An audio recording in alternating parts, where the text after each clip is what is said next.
Hey folks, it's Patriot Nurse. Thanks for joining me today. In this video, we're going to discuss how history is being made and how the 10th Amendment is featuring prominently in this next iteration.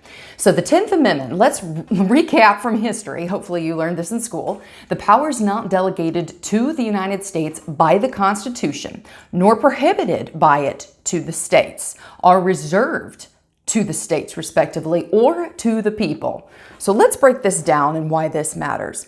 Over the past 2 years, COVID has featured predominantly the differences in the schisms between urban and rural, between red and blue, and between federal and state.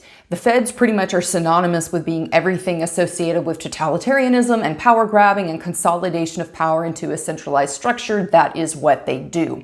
Why in the world did the founders put the 10th Amendment into the Constitution?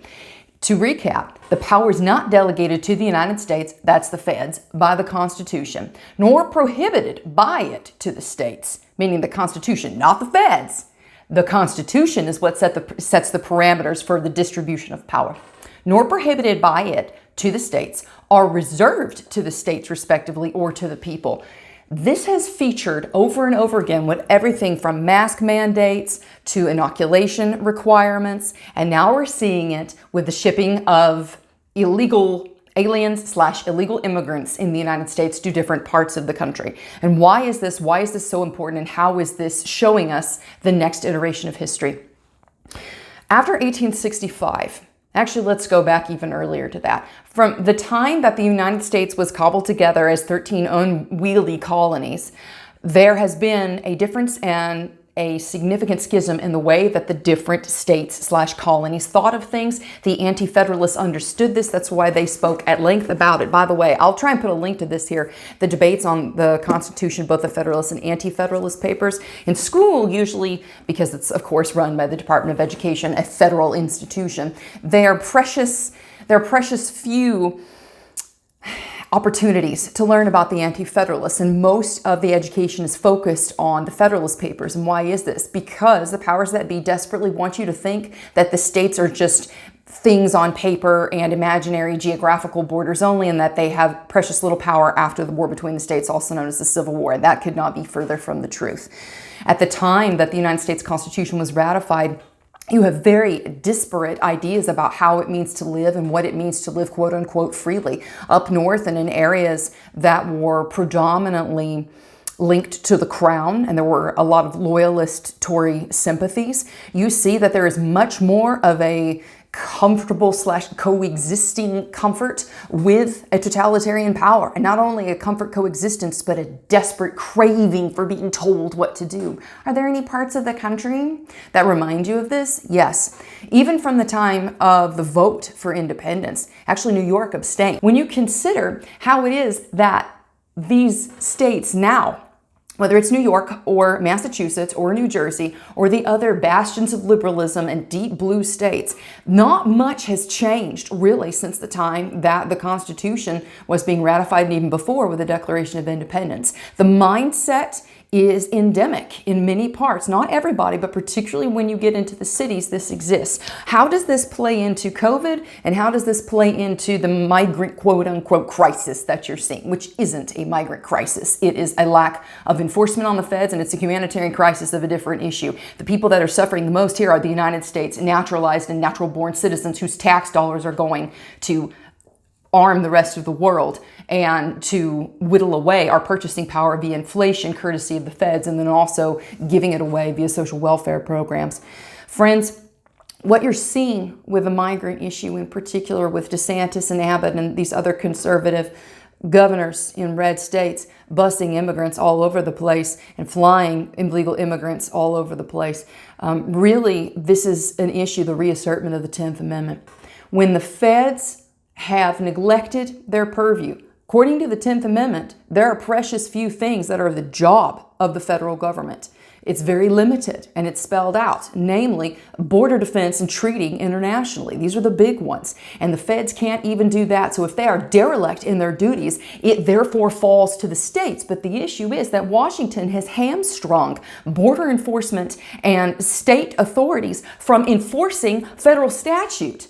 So in a way, it's like punishing people for trying to enforce laws on the books that are actually laws designed to protect people and are good and constitutional laws. So it's become this weird sort of nexus of the feds are corrupt, which we all know, but the only ones who are capable of checking their power is the states. But the states are the one being actively penalized and ostracized and targeted by the Department of Justice and weaponized arms of the federal government for doing what the feds won't do in the first place that they're supposed to do. So as you're watching the news and looking through this lens of history, keep in mind there's nothing new under the sun, and we've seen all of this before. These issues, whether it's mask mandates or who can go back to work based on when they rolled up their sleeve and what they got shoved in their arm, these are issues functionally of freedom. These are issues that are being argued constantly every day. Even though Jeff Sessions said, oh, this was decided at Gettysburg, that could not be further from the truth. A current event and a current issue does not have an expiration date when it's based on freedom and when it's based on good governance and when it's based on the separation of powers per the Constitution. So friends, as you're seeing the news of now, Cubans are going to Delaware, and one of the fresh batches of people who cross the border illegally have just been dropped at Martha's Vineyard. On one hand, it's good. It's a good play from the PR standpoint to get people at least talking about these issues. But isn't it funny? The not in my backyard sort of mindset is endemic with the left, and it's endemic with these places in the country that have a heavy reliance and a heavy historical rooting in big government. And when they are confronted with the reality on the ground that their votes have created for their fellow countrymen in far-flung areas, they don't like it so much. But this is not a new phenomenon. When you read about, for instance, the moral tariffs, tariff abomination, the economic issues were at play leading up to 1861. I got news for you guys. Slavery was by no means the straw that broke the camel's back for the war between the states. Separation of powers, the role of the feds versus the states, and also straight up economic issues played and featured heavily in the cause for this nation going into war in 1861 through 1865. These issues were not suddenly decided, and they didn't expire on the field at Gettysburg. They are fought in every generation through a variety of means. And so, as you're seeing these news cycles, the feature is now, and it has always been, urban versus rural. That these great city centers that love to tell the rest of the nation what to do have about as much in common as an elephant to an ant. Their world and their perspective are completely different. The way that they derive their means for existence are completely different. How they fundamentally define reality is different. And what it means to be an American, fundamentally different. Fundamentally different. Now, granted, I'm not trying to paint everyone in these cities and everyone in these states with a broad brush, but the reason why stereotypes exist is because there's a large aggregate of experience that points towards commonality. Common experience is that when you have 70%, 80%, 90% of these places voting blue, voting big government, voting leftist, and then they're confronted with the stark reality of their vote and of the implications of their vote and of the real world consequences for their vote, meaning that the people who they have cleaned their toilets and trimmed their lawns now are sitting on their front lawn. They don't like it so much. What you're seeing is nothing new, friends. And it will feature prominently in this next cycle of our American history, because we have come to a point of irreconcilable differences. And national divorce is inevitable. People say, oh, yeah, the United States is a force for good in the world. In what way has it been a force for good in the world since 1913 and the implementation of the income tax and the establishment of the Federal Reserve? Wresting the authority, lawful authority of coinage and printing of money away from Congress and into the hands of private central banks, which are beyond the reach of the voting ballot, which are beyond the reach of amendment and redress of grievances by people. Does that sound problematic to you? Yes. Ever since this became an issue, the United States became a force for empire, in the world. Whether or not you ascribe good or evil, beneficent or maleficent status to that, that's up to you. But fundamentally, we are coming to a point here that our anti-federalist fathers warned us about, which is when people who have the authority to vote from the pocketbook of their neighbors do it, and they vote to tear down the borders of their neighbors, and then they penalize their neighbors for putting up their borders and securing their territorial sovereignty, and indeed the border security and sovereignty of the United States, the defense perimeter of the United States, when states and state representatives from places like New Jersey, New York, California, Massachusetts are actively blowing their hot air against the lawful representatives of border states like Texas, like Arizona, and Florida, the defense perimeter of the United States. They want to have their cake and eat it too. They want to sit happily in their little leftist fiefdoms with their private security details and let the farmers at the border in Texas deal with all of the issues coming over. They want to let the nurses who are absolutely overworked in the ERs in borderlands of Texas and Arizona, let them deal with it. They haven't had a decent night's sleep and God knows how when, but that's their issue. As long as we sit up here sipping our cocktails and rubbing elbows with the elite, then life's good for us. These phenomenon were happening leading up for 40 years, leading up to 1861. The issue now that we're seeing is, are we going to have a peaceful redress of grievances, and through which mechanism can we redress these grievances? I do not believe that voting and participating in federal elections is going to do this. When playing in that's like asking the prisoners to police themselves, you know? Or the bully to somehow grow hard. It's not going to happen. These people who have no problem dispatching their thugs with badges to invade and destroy sovereign countries and territories for empire, they don't care 2 cents about having fair and free elections with integrity. They don't care about that at all. They care about power. They care about keeping it. They care about getting it. And they're not going to stop until they consolidate it.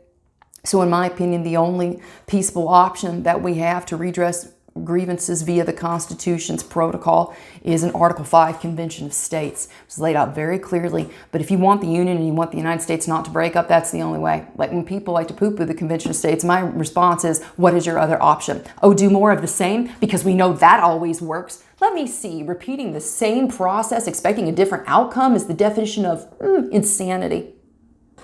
Without a peaceful redress of grievances and a radical castration of powers from the federal government back to their 10th Amendment constitutional purview, this is only going to slide and accelerate its slide into abject misery and suffering for everybody here.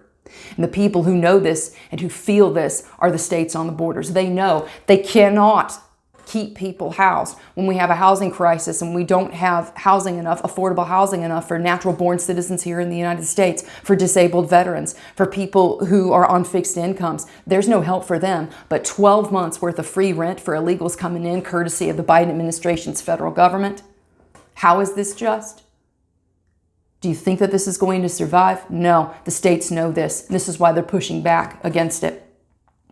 So we'll see this bopping back and forth, whether it was the mask mandate, whether it was school-related issues, and whether it now is the issues with where are we going to house all these illegal immigrants who you told to come up here. We're going to find out in this next iteration of history how much courage we have to stand on our principles and to stand on this vehicle of good governance that the founders gave us, the Constitution of the United States. We're watching history being made, friends. So hold on tight. Keep your powder dry, and the old adage of our founders. Do you know where that comes from, actually? Back in the day when rifles had tins, you have flintlock rifles and you have percussion rifles, but in the old days, on the sides of rifles, they had these little tins where the gunpowder was, and if the gunpowder got wet, when the flint would strike, it couldn't ignite the powder. So without your powder being dry, you didn't have your ability to defend yourself or to make your hits when they counted. So that's where the term keep your powder dry comes from, by the way. But also in preparedness, right? Anytime that you've got major friction like what we're seeing here, you're going to be dealing with a few things, not just domestic instability, but global instability. Because the United States is de facto waning in its hegemonic status and in its ability to execute and to throw about its weight internationally, you're going to see massive shifts, I believe, in global power structures, which is going to bring in probably new eras of uncertainty with everything from energy supply line issues, food issues. All of these things are critical in order for you to maintain your standard of living regardless of what's going on. You need control over this in one way or the other. The beans, bullets, and band-aids. Having preps in this area is as old as history itself, because the three ubiquitous factors in human history that are readily observable are, you know it if you've watched the channel, war, famine, and disease. And if you've got your bases covered for those three things, you are much better suited to ride out this next wave of history that's coming. I hope the video was helpful for you all. If you did enjoy it, I hope you'll subscribe to me here on YouTube, Patriot Nurse. Please share this video also, friends. We need some straight, hard-hitting truth in times where war is peace, freedom is slavery, ignorance is strength. We need truth and the light of justice and historical precedent to be shined brightly into people's lives. So please share the video, friends. If you'd like to train with me, you got two options. Online, got a 4-hour course. It's $129 per student. I got that link down below in the description box. If you'd like to meet together with like-minded people and network while learning from me real life in a classroom context, then you've got two options left for 2022. Milwaukee, Wisconsin, and Keller, Texas, which is the Dallas area in December. Definitely want to get into those, friends. Lord willing, I'll be launching the 2023 schedule next year. Will not be traveling on the road as much next year. The rally points are going to be in the Southeast. So make sure also that you have prioritized training for this year. I'm probably going to have to raise prices next year because my cost of doing business increased about 30%. So get in this year if you want to save, and I hope to see you in class. I hope to see you online in class soon. May the Lord bless and keep you all. For now, it's Patriot Nurse signing off, and I'll see y'all later.